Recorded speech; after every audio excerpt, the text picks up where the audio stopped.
Continuamos ahora con el programa de conferencias de Indumín 2026. Seguidamente estaremos con la sesión Actores Públicos Relevantes.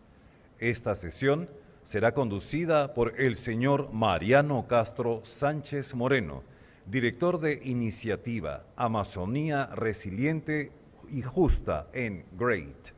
Invitamos al señor Mariano Castro Sánchez Moreno a pasar al estrado para dar inicio a esta sesión y lo recibimos con un fuerte aplauso.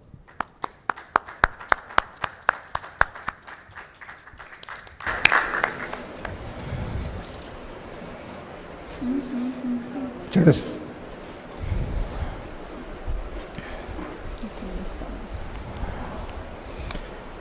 Muy buenas tardes. En primer lugar, les agradecemos, por cierto, por la puntualidad y sobre todo por el interés en este tema que es relevante, esta primera versión del Indumín, que ha priorizado el abordaje de el tema de minería artesanal y pequeña minería, y cómo es de que además está irrumpiendo la minería ilegal en el país. Permítame en primer lugar presentar los objetivos de la sesión y luego presentar a nuestros conferencistas, panelistas de la sesión. El objetivo de la sesión es el compartir sobre qué iniciativas está impulsando el Estado para efectos de obtener metas concretas en procesos de formalización de pequeños mineros y mineros artesanales, así como también para enfrentar, disuadir a la minería ilegal. Y además, dado que estas políticas de Estado involucran a toda la sociedad, al sector privado, empresarial, a la academia, etcétera, es importante conocer también las opiniones y mecanismos de participación que tienen estos en relación a la implementación de estas políticas y las acciones que de la sociedad se pueden realizar. ¿Qué dificultades hay, qué limitaciones y qué avances hay en esta materia? Ese es el objetivo de la sesión. Tenemos, entonces, en primer lugar, la importante participación del general Rodolfo García Esquer, a quien invito, por favor, a subir mientras hago una breve presentación del mismo.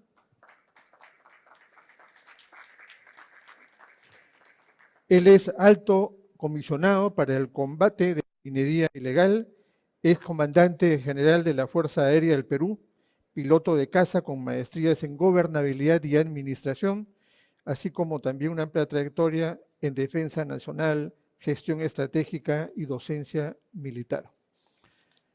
A continuación tenemos a la autora Ángela Groschen, que es directora ejecutiva de la sociedad, que invito también a subir al estrado. Ella es directora ejecutiva de la Sociedad Nacional de Minería, Petróleo y Energía.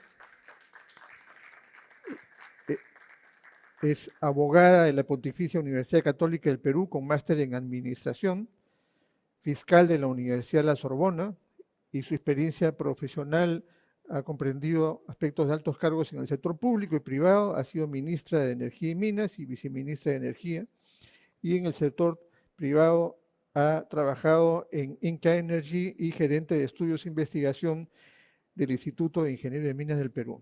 A continuación tenemos también a la doctora Mayra Figueroa, por favor que suba también. Ella es abogada por la Universidad San Martín de Porres.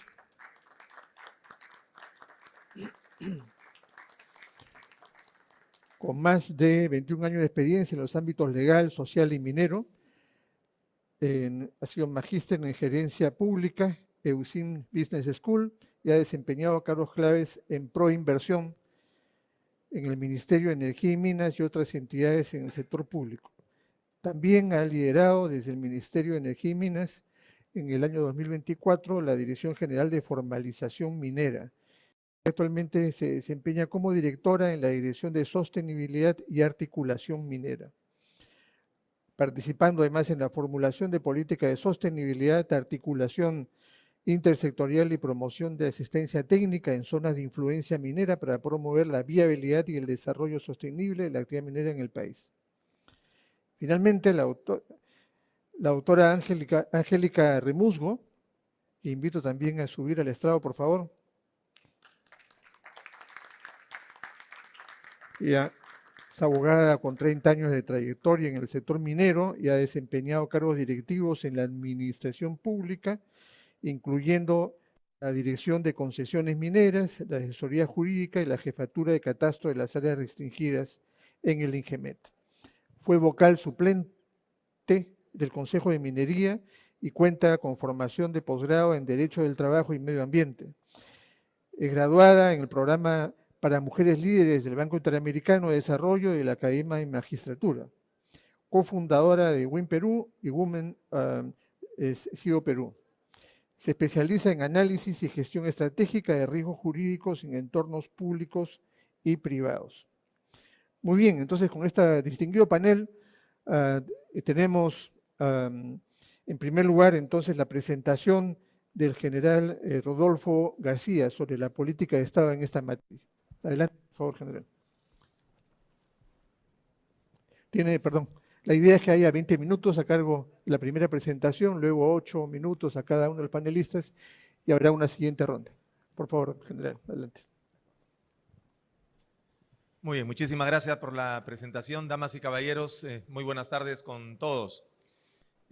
Tratar el tema de la minería ilegal no es sencillo porque efectivamente se trata de un problema muy complejo y muy difícil.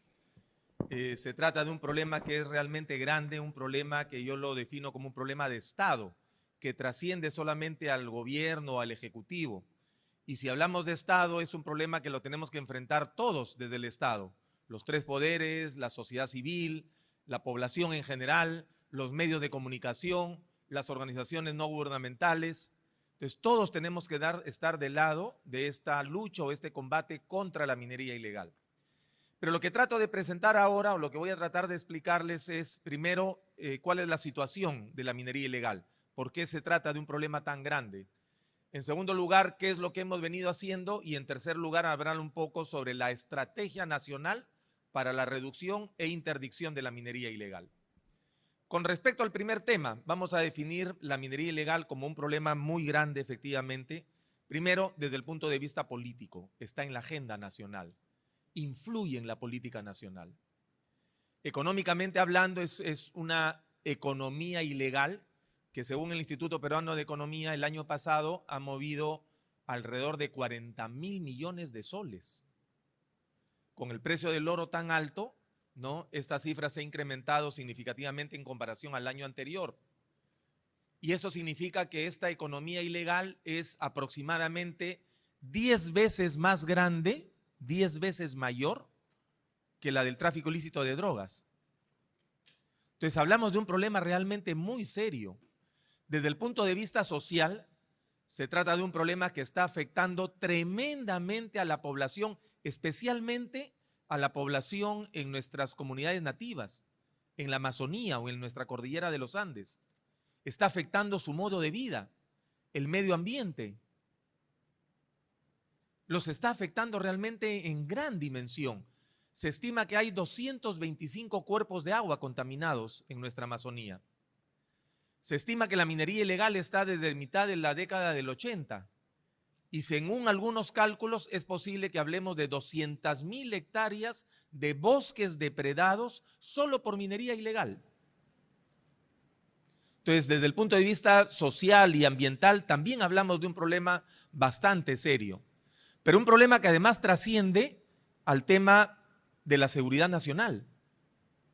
Todos somos conscientes que ahora la principal preocupación probablemente en nuestra población es la inseguridad ciudadana, pero en la raíz, en la base de ese problema está la minería ilegal como una de las causas. Mueve demasiado dinero y ahí está vinculado otros delitos como la extorsión, el sicariato, la trata de personas.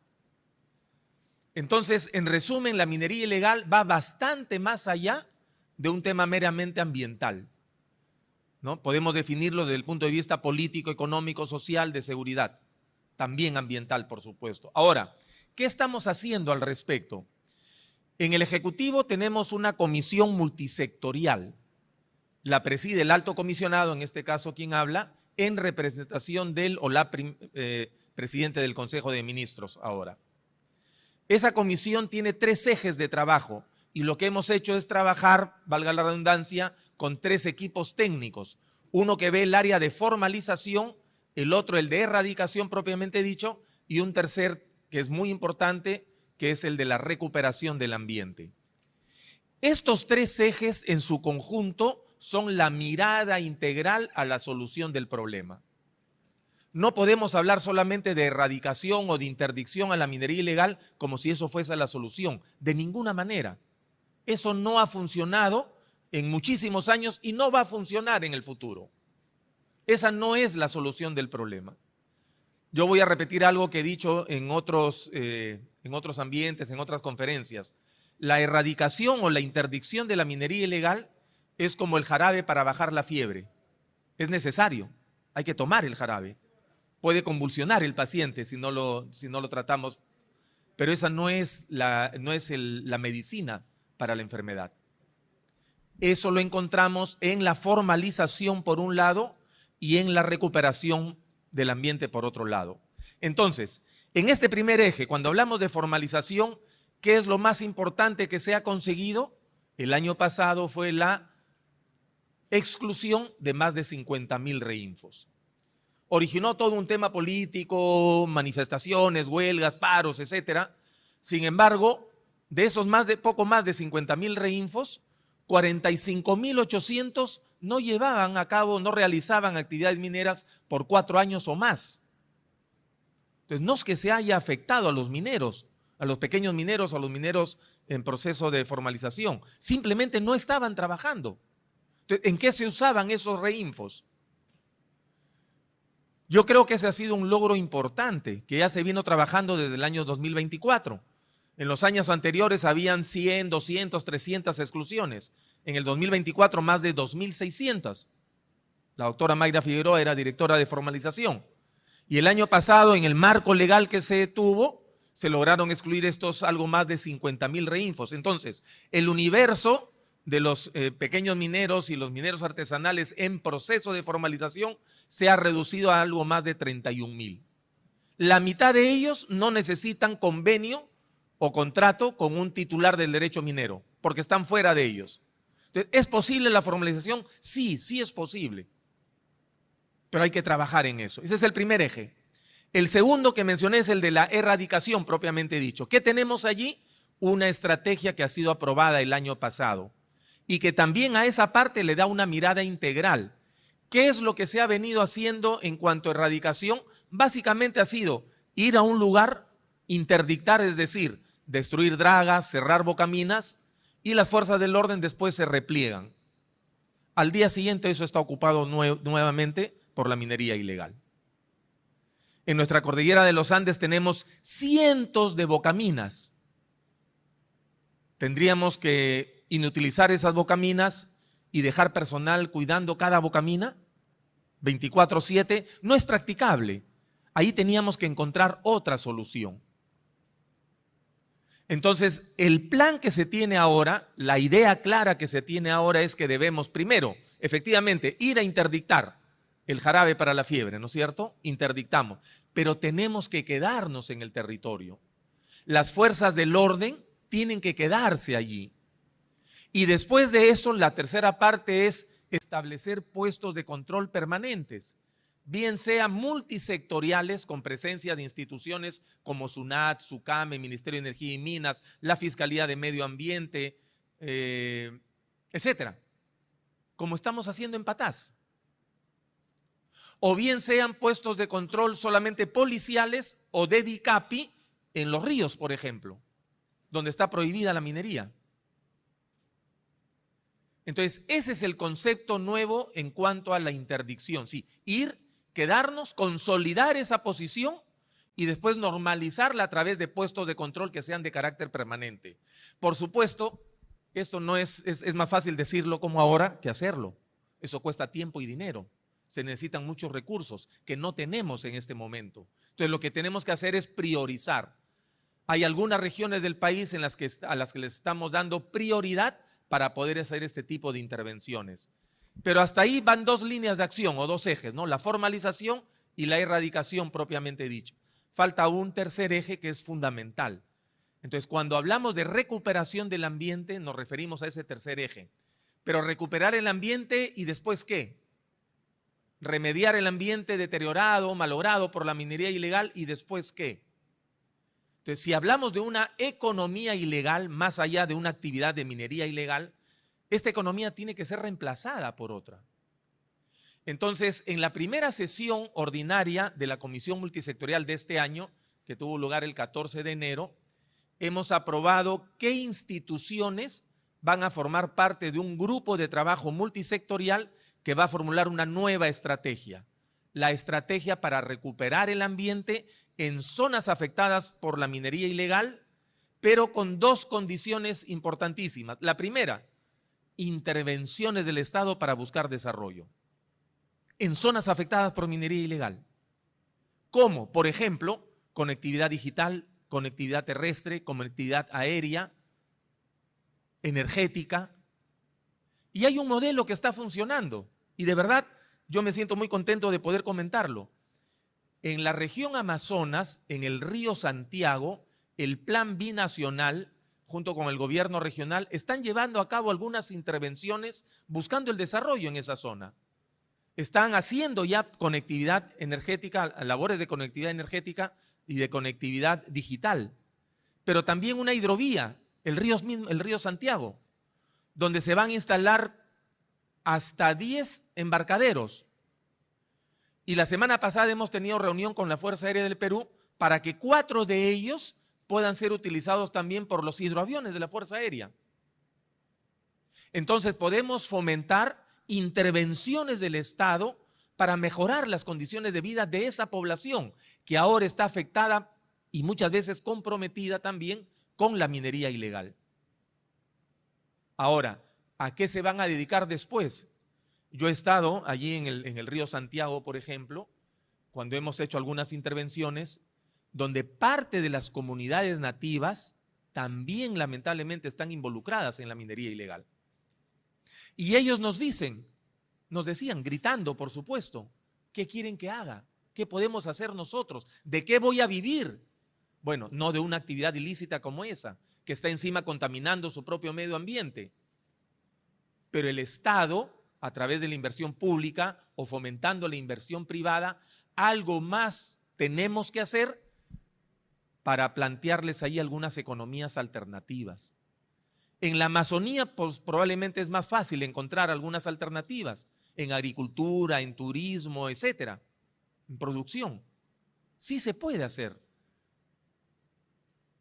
En nuestra cordillera de los Andes probablemente la mejor alternativa sea la misma minería, pero la minería legal, la minería formal, donde los trabajadores tengan seguro de vida, seguro de salud, estén en planilla, tengan un futuro, trabajen con equipos de protección personal, no se contaminen, no contaminen su propio medio ambiente. Sí es posible lograr eso. Entonces, esta mirada integral de la que hablamos es una mirada integral sobre el problema, un problema serio, un problema grande, político, económico, social, ambiental, de seguridad, pero también una mirada integral de la solución, que pasa, repito, por no solo dar el jarabe para la fiebre, sino probablemente el antiinflamatorio y el antibiótico, la formalización y la recuperación del ambiente con desarrollo y con economías alternativas. Algunas cifras para cerrar ya esta primera parte. En cuanto a interdicciones, que son las que más se difunden, digamos, ¿no? Muchos de ustedes han visto seguramente en noticias, en televisión, duro golpe a la minería ilegal. ¿Qué es lo que sale? Una intervención, ¿no? La destrucción de dragas en la Amazonía o el cierre de bocaminas en nuestra cordillera de los Andes. Sí, eso funciona. Pero repito, tenemos que tener claro que se trata solamente de una parte de la solución. En el año 2024 hemos llevado a cabo 745 operativos de interdicción exitosos. Digo exitosos porque en ellos se logró destruir, incautar o decomisar material. El costo del material a nivel nacional de esos 745 operativos alcanzó 2.240 millones de soles. Mucha gente con toda razón cuando yo doy estas cifras me dicen, ¿y por qué no conservamos ese material? ¿Por qué no lo usamos para otra cosa? ¿Por qué no lo venden y lo usan para combatir la minería ilegal? No es tan fácil. Hay zonas de difícil acceso, zonas que son de mucho riesgo para nuestro personal, donde lamentablemente no se puede rescatar una máquina como quisiéramos. Pero esas son las cifras. En el año 2025 hemos incrementado de 745 a 1.037 operativos exitosos. Y el monto del material interdictado es de casi 4.000 millones de soles. Es bastante. La SUNAT ha intervenido más de 200 plantas de procesamiento. Tenemos una buena cantidad de carpetas fiscales que están a cargo de nuestra Fiscalía de Medio Ambiente. Entonces, sí hay acciones que se vienen llevando a cabo, pero si nos quedamos solamente en este eje central, el de la interdicción, no vamos a solucionar el problema. Y en 10 años vamos a estar hablando de lo mismo acá. La idea es que a través de la formalización y a través de la búsqueda de economías alternativas, desarrollo sostenible y recuperar el ambiente en zonas afectadas por minería ilegal a nivel nacional, sí podemos tener una solución integral. En la base del problema hemos encontrado un marco legal muy malo, muy malo. Para empezar, el reinfo y sus continuas extensiones. Pero también encontramos que no se podía criminalizar ninguna otra actividad excepto la extracción. Desde el 20 de enero tenemos ya un dispositivo legal, un decreto legislativo, el 1695, que ya incluyó otros eslabones de la cadena de valor, el acopio, el transporte, el procesamiento o beneficio. Entonces ya hay mayor libertad de acción para la investigación fiscal, para la acción policial también. Entonces el marco legal ha sido terrible realmente. Todavía hay muchas cosas que tenemos que modificar. Tenemos que ver, por ejemplo, el tema de la maquinaria pesada o de la maquinaria línea amarilla. No tiene registro todavía. Hay una norma que está en el Congreso, ¿no?, que esperamos salga pronto y que eso también nos dé mejores posibilidades de combatir la minería ilegal. Y finalmente, les explico algo de lo que le llamamos el modelo Patás. Cuando llegamos a Patás en el 2024, a ver la zona, nos encontramos que en toda esta zona minera solamente teníamos 2 comisarías, con 26 efectivos policiales entre las 2 comisarías. Y un puesto de control, imagínense, un contenedor de 20 pies cúbicos, con una pequeña mesita de madera allí. Eso era todo lo que teníamos, donde habían 2 policías expuestos a todo tipo de cosas. Entonces diseñamos un plan con apoyo de las empresas y comenzamos a ubicar las carreteras, los caminos que tenían que ser rutas fiscales y en ellos hacer puestos de control multisectoriales. Ya están funcionando. Para que funcionen completamente necesitamos todavía el sistema interoperable que debe hacer el Ministerio de Energía y Minas, un sistema informático en el cual va a correr toda la información. Pero ¿cuál es la lógica? En un puesto de control nosotros tenemos que verificar todo lo que sale, o sea, trazabilidad del material minero. Y vamos a tener imágenes georreferenciadas del punto de carga, ruta GPS de los camiones que transportan el material. Y más adelante, inclusive estamos pensando en la trazabilidad geológica, identificar las características de cada zona. Sí se puede hacer, se está haciendo en Brasil, la Policía Federal de Brasil lo hace, se está haciendo en Colombia y acá en el Perú tenemos la tecnología para hacerlo. Cuando han venido de Brasil, el Instituto Igarapé, que nos ha estado ayudando en esto, realmente se quedaron sorprendidos. Nos dijeron, general, ustedes tienen todo. Visitamos el Instituto de Ciencia Física de la Universidad de San Marcos. Tiene toda la tecnología. Ingemet tiene todo. Los laboratorios del SUNAT, estupendos. Entonces, podemos hacer algo más allí. Ese modelo es el que tenemos que aplicar en otras regiones.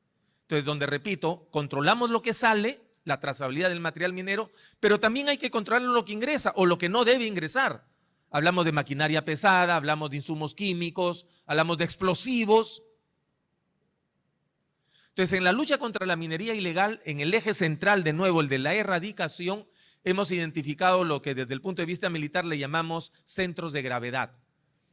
No tenemos los recursos para atacar todo, entonces tenemos que seleccionar qué parte de ese sistema es la más importante, la que tiene influencia en todo el sistema, y ahí tenemos que ir. El combustible, los explosivos. No necesariamente es ir a destruir dragas. De un día para otro la reponen. Hay mucho dinero de por medio. No necesariamente es ir a cerrar bocaminas. De un día para otro la abren. Están en todas partes. Pero con esa mirada integral del problema y de la solución, realmente yo confío que en el mediano plazo podemos ir erradicando la minería ilegal, teniendo este cambio de una economía ilegal hacia una economía legal, formal, donde, repito, inclusive los mismos trabajadores mineros trabajen en condiciones adecuadas, no como están ahora, muchas veces siendo explotados. ¿Ok? Entonces, muchísimas gracias por su atención, creo que he cumplido con el tiempo exacto y estamos atentos para las preguntas en la segunda parte. Muchas gracias.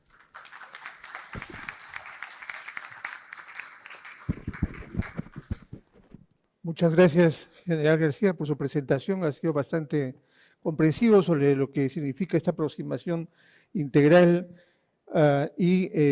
buscando que el Estado esté presente en los territorios donde la minería informal o ilegal está irrumpiendo. Resulta clave en función de esa integralidad y territorialidad del enfoque multisectorial, la importancia de visualizar metas en cada uno de los ejes, ¿no? De tal manera de ir retroalimentando los enfoques y propuestas en un proceso de mejora continua importante. A continuación tenemos entonces a la doctora Ángela Groschem, que si quiere lo hace ahí o en el podio, ahí. Bien. Adelante, tiene sus 8 o 10 minutos. Gracias, gracias Mariano, muy buenas tardes con todos. Muy buena presentación, Rodolfo, gracias. Y yo desde aquí quiero saludar en primer lugar la aprobación de los planes, ¿no? En realidad, el año pasado tuvieron también la aprobación del plan para reducir la minería ilegal. Es importante porque los que no saben, estos planes de trabajo se hacen con diferentes instituciones públicas. Creo que fueron más de 14 instituciones que trabajaron el plan anterior. Pero además de tener el plan, que implica obviamente un trabajo arduo de investigación y de establecer metas, creo que lo que se requiere también es que, a pesar de que trasciendan, digamos, los gobiernos, los ministros, en fin, se pueda conocer cómo ha ido avanzando la implementación de estos planes, ¿no? Aquí se requiere una labor de gestión que además rinda cuentas oportunamente, pero con presupuesto. Creo que lo que siempre hemos venido conversando es justamente que para estos planes hay algunas entidades públicas que pueden tener presupuesto, pero no todas. Entonces, ¿cómo se puede hacer para conseguir un presupuesto adecuado? O en todo caso también, para las entidades que no pueden adquirir más presupuesto, puedan distribuir el presupuesto de manera adecuada para abordar esa temática. Porque a veces sucede que no sucede ello en las diversas instituciones públicas, ¿no? Y aquí lo que hemos visto a lo largo de muchos años es que las instituciones públicas han trabajado de manera desarticulada, cada una desde su punto, desde su visión y con poca información, porque no se ha trabajado en generar información que además sea transversal, porque hay mucha información que se puede compartir y que ayudaría muchísimo en el trabajo y la gestión pública de las diversas instituciones públicas, ¿no? Entonces, aquí lo importante es enfrentar ello con un abordaje integral, ¿no? Una mirada integral de la problemática con los mismos objetivos, con las diferentes entidades públicas involucradas, con el presupuesto idóneo, pero también utilizando las herramientas tecnológicas, ¿no? Ha señalado que tenemos muchas de ellas, pero nos cuesta implementarlas, ¿no? Conversábamos antes del panel, por ejemplo, cuánto ha costado la implementación del SISMA que todavía no ve la luz, ¿no? Y claro, avanzar desde el Estado es a veces difícil, complejo, pero no es imposible y requiere en realidad sobre todo de un apoyo político muy importante para ello, ¿no? El presupuesto, nuevamente, para lo que es minería ilegal, hemos avanzado en un 40% respecto del año anterior, pero básicamente enfocado, entendería, en interdicciones y en el trabajo en la libertad, pero requiere también un presupuesto adicional para todo lo que es la formalización minera, ¿no? Ahí más bien se ha visto cada año reducido el monto, sobre todo del año pasado a este, el monto asignado para formalización, y es importantísimo. Es importantísimo también trabajar de una manera adecuada en el proceso de formalización, y ya sabemos, además, de acuerdo a la legislación, que hay un grupo que no se va a poder formalizar. ¿Por qué? Porque está trabajando en zonas prohibidas, ¿no? Entonces, ir avanzando con ese tipo de expedientes que son realmente sencillos de alguna manera, y ayudar y acompañar a aquellos que sí pueden formalizarse para que puedan conseguir este objetivo. Un tema que has tratado que es relevante y que siempre lo mencionamos es la trazabilidad, ¿no? Más allá de la trazabilidad del mismo mineral, es en realidad en toda la cadena y suministro, ¿no? La línea amarilla, los insumos químicos, los explosivos, es determinante para ello, y en realidad solo con ello se va a poder identificar justamente también las rutas de los minerales ilegales, también de la actividad ilegal, ¿no? Has mencionado un tema que para nosotros es muy relevante, y es el tema del cuidado ambiental y el respeto a los derechos humanos, ¿no? Lamentablemente, si no trabajamos de manera formal, de manera adecuada, estamos generando serias vulneraciones a los derechos humanos. Y aquí no me quiero detener, pero hay muchas complejidades y sobre todo en las zonas más alejadas del país, ¿no? Donde se ven justamente las poblaciones más vulnerables, las que son más afectadas, ¿no? Comunidades rurales, pueblos indígenas, mujeres y niños, entre otros, ¿no? Para ello, obviamente, tenemos que enfrentar ese tema de la minería ilegal, pero desde un abordaje también pensado como una agenda prioritaria de protección de los derechos humanos. No podemos dejar de lado lo que está sucediendo por deficiencias, digamos, o ineficiencias en nuestro actuar y en nuestro quehacer político, ¿no? Y también desde el sector privado, ¿no? No solamente es una labor pública, sino también privada, ¿no? Inclusive no se requiere ni de normativa para poder hacer trazabilidad. Cada entidad privada también podría avanzar en ese sentido para tener claridad de dónde va cada uno de sus bienes, o de a quién brindan también sus servicios, ¿no? Otro de los temas importantes que has mencionado es justamente la normativa. Tenemos una normativa y un proceso de formalización de más de 20 años que sabemos que no ha dado los mejores resultados, sino justamente nos ha ayudado a encubrir actividades ilícitas. Por ello debemos tener una normativa general de la actividad minera, obviamente que diferencie por estratos, que tenga los reglamentos ambientales, de seguridad y salud adecuados a cada estrato de la actividad, pero con toda la actividad, digamos, muy clara y precisa de cuáles son las obligaciones, y también el proceso de supervisión y fiscalización para que ello se produzca en el tiempo, ¿no? Una norma que se requiere es obviamente técnica y sobre la base de toda la información relevante, y no sobre la base de una serie de mitos que hemos venido escuchando a lo largo de estos años, como que todo el territorio nacional está concesionado, ¿no? Así que yo creo que lo más importante aquí es resaltar es que la actividad minera es una actividad riesgosa, y por lo tanto requiere de una normativa adecuada, de un proceso de fiscalización y supervisión, y claramente esta actividad, inclusive para los que siguen en proceso de formalización, son los más vulnerables, se encuentran más bien en una zona de vulnerabilidad mayor. Si ellos son formalizados, y en realidad se encuentran mucho más protegidos y van a poder conseguir financiamiento para poder crecer en realidad y ser mucho más productivos.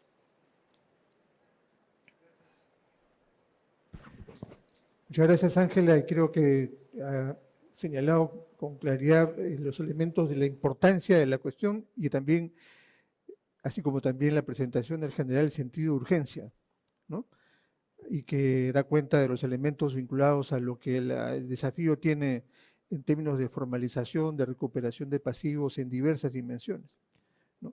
El sector minero, cuando empezó la nueva reglamentación ambiental y en general regulación minera al inicio de la década del 90, se establecieron metas y plazos para la adecuación de las actividades existentes que se habían impulsado considerando otro tipo de estándares, ¿no?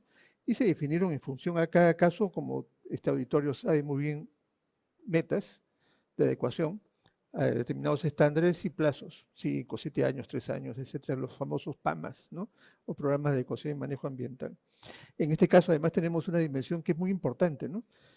Que tiene que ver además con la salud de los territorios y la salud de las personas, porque estamos hablando de contaminaciones además muy severas con el tema de seguridad alimentaria, pues, contaminación por metilmercurio, etcétera, ¿no?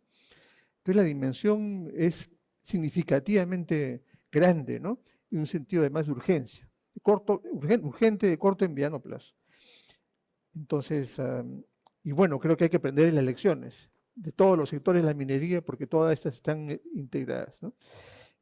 A continuación tenemos a la abogada, la doctora Mayra Figueroa, a quien ya presenté. Por favor, tiene sus 8 minutos igualmente. Muchas gracias. Buenas tardes con todos. Muchas gracias. Yo quiero comentar un poco sobre la presentación o las palabras que nos brindó el alto comisionado, porque ya desde la posición del Estado hay una preocupación del qué hacer, ¿no? Y en esa preocupación del qué hacer es que se aprobó la estrategia, ¿no? Una estrategia que contempla estos 3 ejes, empezando por la formalización, que efectivamente es una preocupación para aquellos mineros que, cumpliendo la normativa, desean formalizarse o pueden formalizarse, ¿no? Marcando la diferencia con aquellas personas que realizan actividad en donde está prohibida realizar actividad, están fuera del marco legal, están fuera del proceso de formalización o de la inscripción, en todo caso, del registro, ¿no?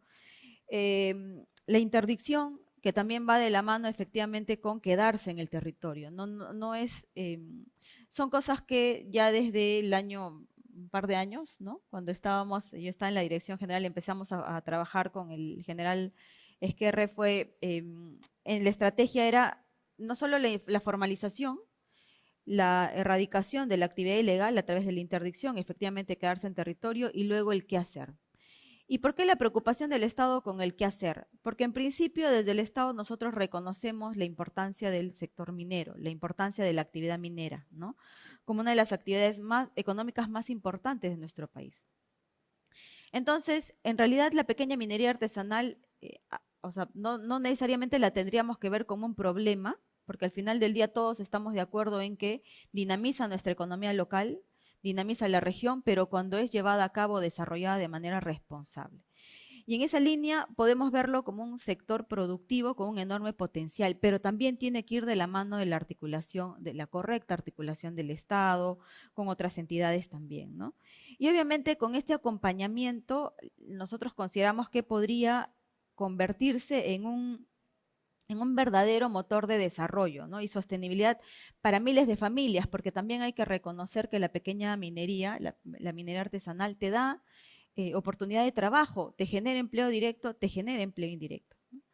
En esa línea, nosotros en nuestro reconocimiento también como sector de la importancia de la actividad minera, si nosotros vemos solo números y que recogemos de la actividad formal, estamos hablando de que en producción hemos superado los 2.77 millones de toneladas métricas finas al año 2025. Y reconocemos nuestras regiones más importantes, ¿no? En donde también hay pequeña minería y minería artesanal y donde se desarrolla la minería mediana y grande, minería formal, tanto Moquegua, Apurímac y Arequipa, ¿no? Que sumado a las 3 regiones te dan casi el 46.9% de la producción nacional. Si hablamos de inversión al 2025, más de 6.000 millones de inversión que ha generado la actividad minera.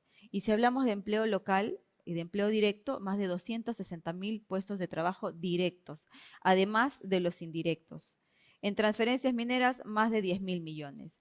Pero obviamente esta data es data que recogemos de la actividad formal.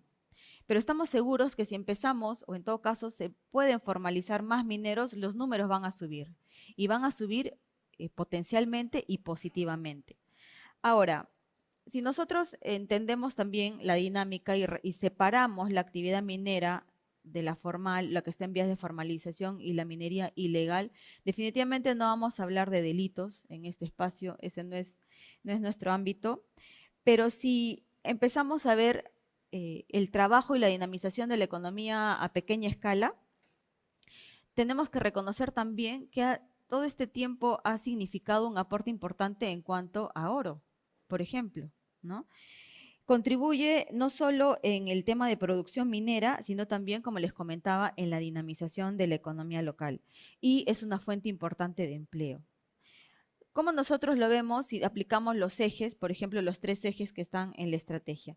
En principio, como desafíos, ¿no? Tenemos desafíos importantes que tenemos que tratar para mejorar la pequeña minería y minería artesanal. El panel un poco empezaba con actores importantes para la articulación y ese es uno de los desafíos que nosotros vemos, ¿no? Necesitamos empezar a articular la pequeña minería o la actividad en pequeña escala con cadenas de suministro responsables. O sea, tenemos que empezar efectivamente a promover políticas de trazabilidad, como bien lo comentaba Ángela, ¿no? Empezar a ver de dónde sale el mineral, hasta dónde llega para poder sacar un mineral puro y que pueda ser atractivo también en el extranjero, ¿no?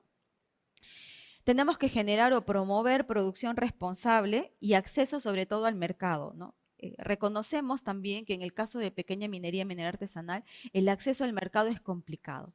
¿Por qué? Porque también se ha venido satanizando, hemos empezado a mezclar o combinar el concepto de minería informal, pequeña minería con minería ilegal, entonces hay una satanización y obviamente eso hace que en algunos casos los pequeños mineros no tengan facilidad de acceder al mercado. Y también tenemos que empezar a ver que lo que necesitamos es que se trabaje correctamente respetando el medio ambiente, no hablando de estándares ambientales y sociales. En muchos casos, nuestra pequeña minería sostiene la economía local, genera comercio, transporte, servicio, pero también necesitamos que esa generación de empleo, esa dinamización se realice de manera ordenada, ¿no? Y de manera ordenada es que efectivamente podemos sentir que genera crecimiento positivo en sus regiones. Nuestro segundo desafío que podríamos señalar es que se tiene que acompañar a los pequeños mineros, pequeños productores en un proceso de transición hacia una minería eficiente, segura, ambientalmente responsable y económicamente sostenible. Y justamente cuando hablamos de sostenibilidad, es que tenemos que empezar a reconocer, si nosotros queremos hablar de minería responsable, de minería sostenible, tenemos que empezar a reconocer la necesidad de respetar el medio ambiente. Hay áreas, como bien lo han señalado, en donde no se puede realizar actividad minera. Los ríos, por ejemplo, ¿no? Hay áreas naturales protegidas, hay áreas culturales, es imposible realizar actividad minera y es imposible efectivamente que se puedan formalizar. ¿Por qué? Porque tenemos que cuidar el medio ambiente, nuestro espacio de vida, la calidad de vida de las personas. Cuando hablamos de sostenibilidad también hablamos del relacionamiento social. Entonces, si queremos que la pequeña minería y minería artesanal se desarrolle bien, tiene que haber una articulación, tiene que haber diálogo con los actores sociales importantes, con las comunidades, inclusive con mucho mayor esfuerzo, con mucha mayor responsabilidad, porque en la mayoría de casos son las mismas comunidades o comuneros quienes desarrollan la actividad minera. Entonces, con mayor razón debe haber una responsabilidad respecto al cuidado del medio ambiente. Y tercero, cuando hablamos de sostenibilidad, hablamos del impacto económico, ¿no?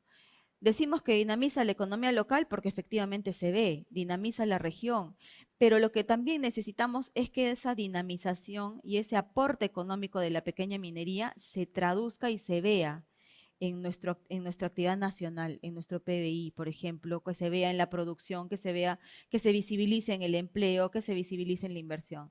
Y para visibilizarlo tiene que llegar a ser formal. Entonces tenemos que apoyar y la idea es que aquellos mineros que efectivamente están haciendo los trámites, gestionando, cumpliendo los pasos necesarios, lleguen a una formalización que le permita al Estado visibilizar el impacto positivo y además empezar a visibilizar buenas prácticas, ¿no? Nosotros consideramos, si empezamos a verlo de esta manera positiva, ¿no? Cómo podemos apoyar al desarrollo correcto de la minería y cómo podemos ser actores importantes de cambio para apoyar en esta correcta actividad o en el desarrollo correcto de la actividad, es que nos estamos dando cuenta y todos nos damos cuenta que la actividad minera no solo va a depender y no solo depende de mediana y gran minería, sino depende también de pequeña minería. Y tenemos que empezar a transformar a esta pequeña minería en una actividad que sea cada vez más sostenible, formal y articulada. Solo quiero cerrar reconociendo que desde el Ministerio estamos convencidos de que la sostenibilidad en todos los aspectos, en todas las escalas de la actividad minera, se construye escuchando a los territorios, fortaleciendo las capacidades, en este caso de los pequeños mineros, y articulando correctamente entre todos los actores. Muchas gracias.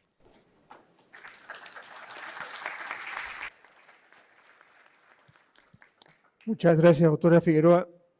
A continuación, toca a la doctora Angélica Remusbo presentar sus comentarios a la presentación del general, así como también las ideas que ha venido trabajando además en los últimos años en esta materia. Adelante. Gracias Mariano. Buenas tardes con todos. Bueno, yo voy a tomar el tema de la minería ilegal.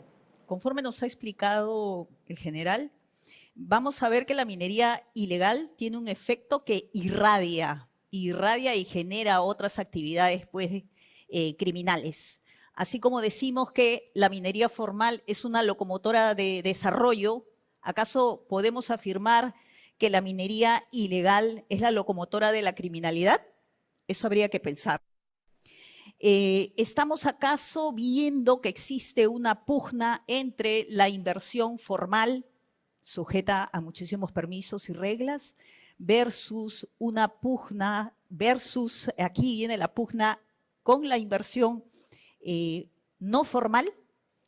Y aquí yo creo que el gran reto va a ser diferenciar el estrato de la pequeña minería y minería artesanal, que requiere toda la protección del Estado y promoción, de lo que es la minería ilegal.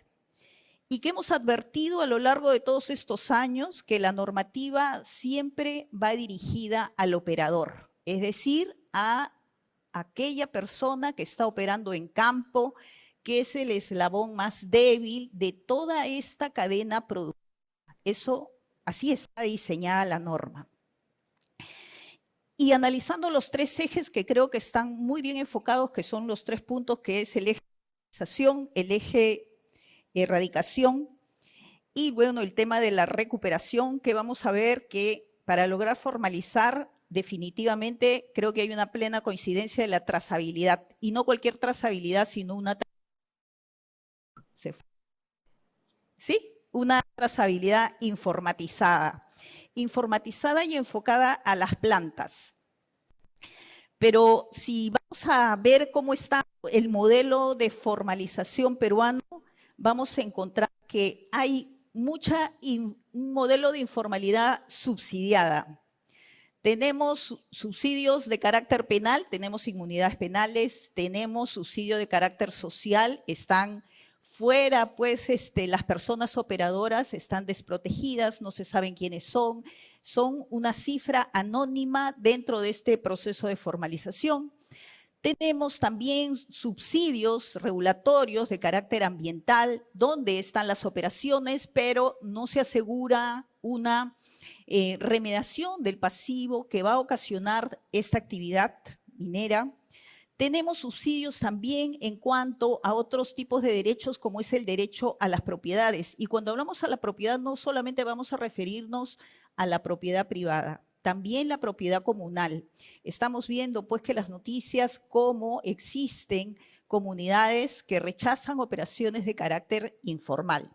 Sin embargo, al ser tan ambigua y generar tanta incertidumbre en la normativa, no me permite separar lo que se dice la paja del trigo. Es muy complicado.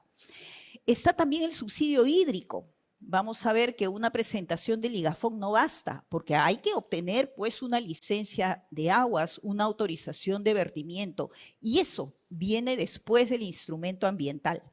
Así están las normas. Entonces, este modelo de formalización que nos acompaña ya muchas décadas tiene estas características, y presentarlo a otros países va a hacer mostrar de que este modelo no funciona. Al contrario, nos ha arrinconado en la situación que hoy tiene el Perú. ¿Qué dificultades, diríamos, y limitaciones se pueden advertir? Dado que el problema es complejo, como bien lo advirtió el general, hay que priorizar las medidas a adoptar con los escasos recursos que tiene el Estado. ¿Qué priorizamos? Primero, la ubicabilidad. Tenemos plantas que no están en el catastro minero. fueron autorizaciones creadas, autorizaciones de beneficio creadas por una normativa de hace 24 años. Estas no están en el catastro. Continúan operando hace 24 años, algunas quizá ya no existan. Dejaron un pasivo. ¿Dónde está el pasivo? Se dan cuenta toda la data e información que requerimos para poder mirar un norte, para poder tratar este problema complejo, como bien lo ha definido el general. ¿Tenemos una interoperabilidad inexistente? Sí, pero ¿qué sería lo medular, lo principal de interoperar? Empecemos por lo básico. No pensemos pasar de una bicicleta a un carro o un cohete último modelo. No, pensemos lo básico. Incorporemos las plantas. Asociemos las plantas a lo que son, de qué concesiones proviene el mineral que se está extrayendo. ¿Y por qué no pensar también en dejar de lado el doble estándar que actualmente se maneja en la minería formal y la minería informal? Las asimetrías regulatorias, los regímenes de excepción, donde vamos a tener una minería sujeta a altos estándares versus otra, nos llevan a situaciones extremas, esa es la verdad. Hay que diseñar, y aquí viene la palabra que siempre se utiliza, simplificación administrativa, ¿no? No pensado como acortar plazos, porque muchos piensan, se acorta el plazo y se simplificó, qué maravilla. Pues no, eso no es así. Hay que ver el proceso desde adentro, desde la base. ¿Qué hace que no puedas cumplir los plazos? ¿Qué prácticas internas existen? Entonces, un gran reto va a ser esta ley MAPE que se está elaborando, se está estudiando, se viene discutiendo. Creo que va a ser un gran avance en el tema. Gracias, María.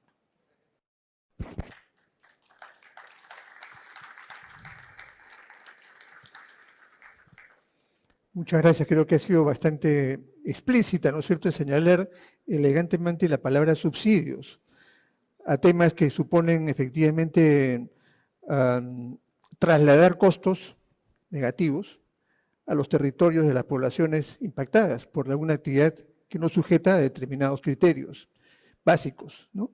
Y yo agregaría dos, ¿no? El subsidio tributario. Sigo usando la palabra subsidio, ¿no?, que es muy elegante.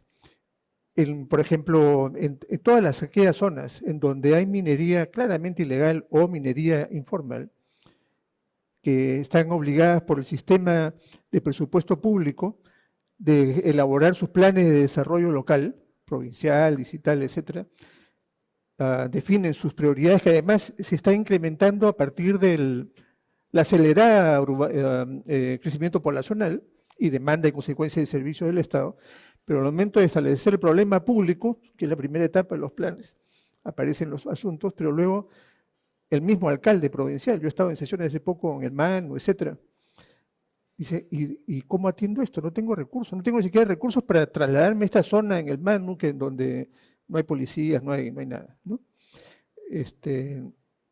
Entonces, claro, uno observa de que no hay transferencia de renta en la actividad además que está creciendo significativamente en términos de rentabilidad. El régimen tributario es un régimen que lo exonera.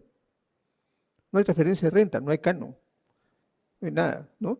Entonces, la riqueza que se genera se extrae, los costos se trasladan al territorio de la gente y luego las necesidades de servicios, pero además los pasivos, ¿no?, a diverso tipo que ese territorio debe asumir, son costos que ¿quién lo va a asumir?, ¿no? Simplemente para cerrar, va a terminar, yo tuve oportunidad de representar al Perú en la firma del convenio en Minamata, estuve en Japón, y tuve oportunidad además de conocer a la población dañada por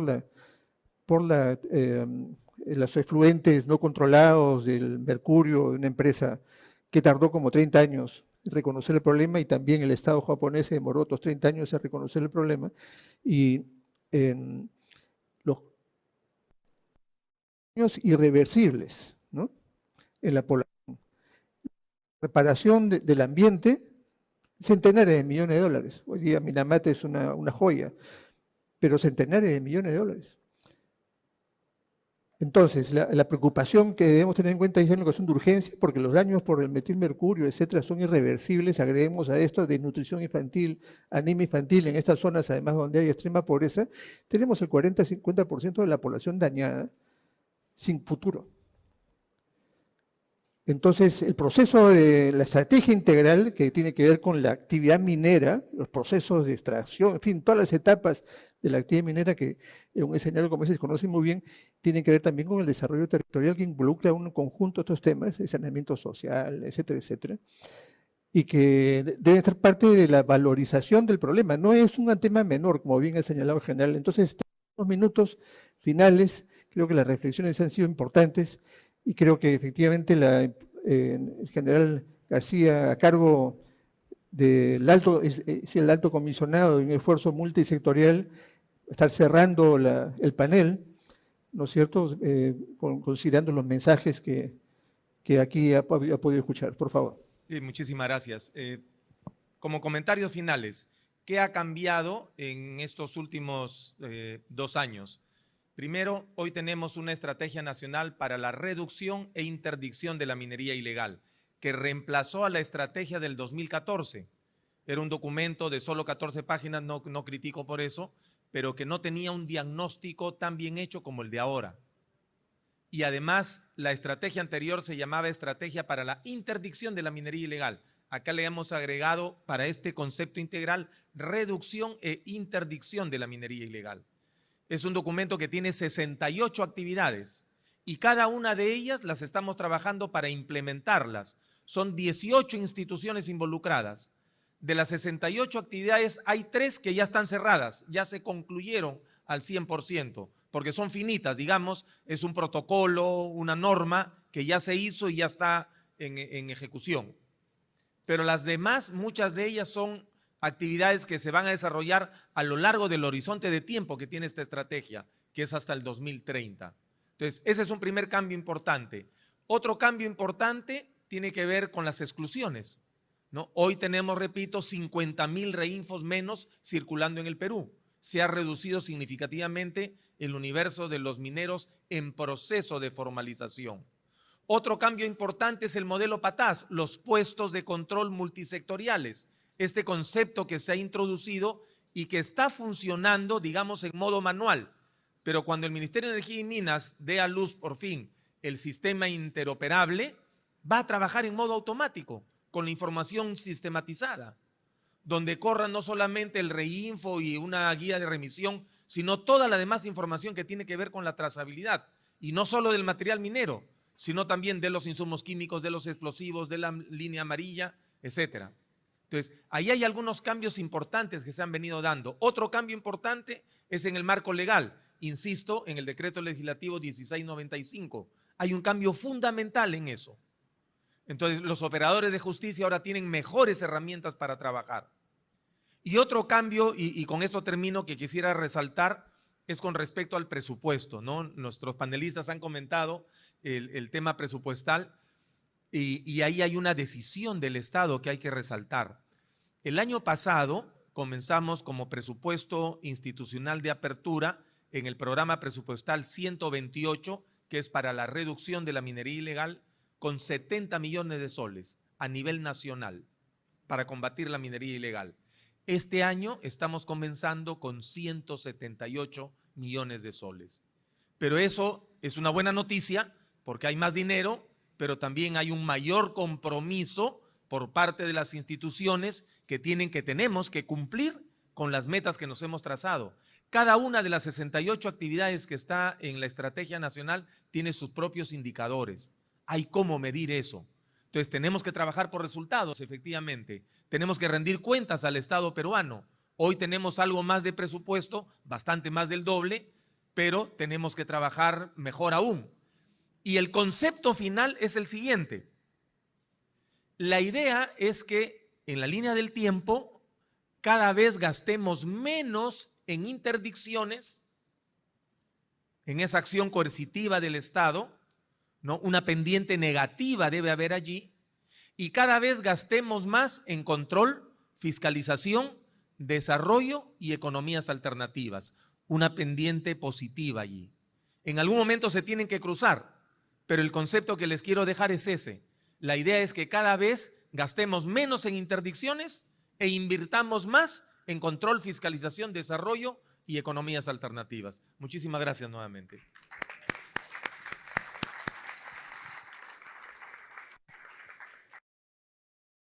Listo, terminamos.